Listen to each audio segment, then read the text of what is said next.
Government girls higher secondary school little Kites unit അവതരിപ്പിക്കുന്ന കുട്ടി വാർത്തയിലേക്ക് ഏവർക്കും സ്വാഗതം. ഇന്ന് 2026 ജൂലൈ 3 വെള്ളിയാഴ്ച. വാർത്തകൾ വായിക്കുന്നത് 9B ക്ലാസ്സിൽ നിന്നുള്ള അനഘാജെ. ഗവൺമെന്റ് ഗേൾസ് ഹയർ സെക്കൻഡറി സ്കൂളിൽ ക്ലാസ് തല അസംബ്ലികൾക്ക് തുടക്കമായി. ആദ്യ അവതരണം 5Bയുടേത്. വാർത്തകൾ വിശദമായി. ഗവൺമെന്റ് ഗേൾസ് ഹയർ സെക്കൻഡറി സ്കൂളിൽ ക്ലാസ് അടിസ്ഥാനത്തിലുള്ള അസംബ്ലികൾക്ക് തുടക്കം കുറിച്ചു. എല്ലാ ദിവസവും ഓരോ ക്ലാസ്സുകളിലെ വിദ്യാർത്ഥികളാണ് ഇനി മുതൽ അസംബ്ലി അവതരിപ്പിക്കാൻ എത്തുന്നത്. പുതിയ അധ്യയന വർഷത്തെ ആദ്യ അസംബ്ലി അവതരിപ്പിക്കാനുള്ള അവസരം ലഭിച്ചത് 5B ക്ലാസ്സിലെ വിദ്യാർത്ഥികൾക്കാണ്. വാർത്താ വായന, ക്യൂസ് മത്സരങ്ങൾ, ചിന്താ വിഷയം തുടങ്ങി വൈവിധ്യമാർന്ന പരിപാടികൾ ഉൾപ്പെടുത്തി വളരെ വിപുലമായാണ് കുട്ടികൾ അസംബ്ലി സംഘടിപ്പിച്ചത്.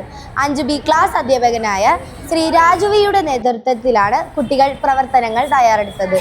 വരും ദിവസങ്ങളിൽ മറ്റ് ക്ലാസ്സുകളും അസംബ്ലികൾ അവതരിപ്പിക്കുന്നതാണ്.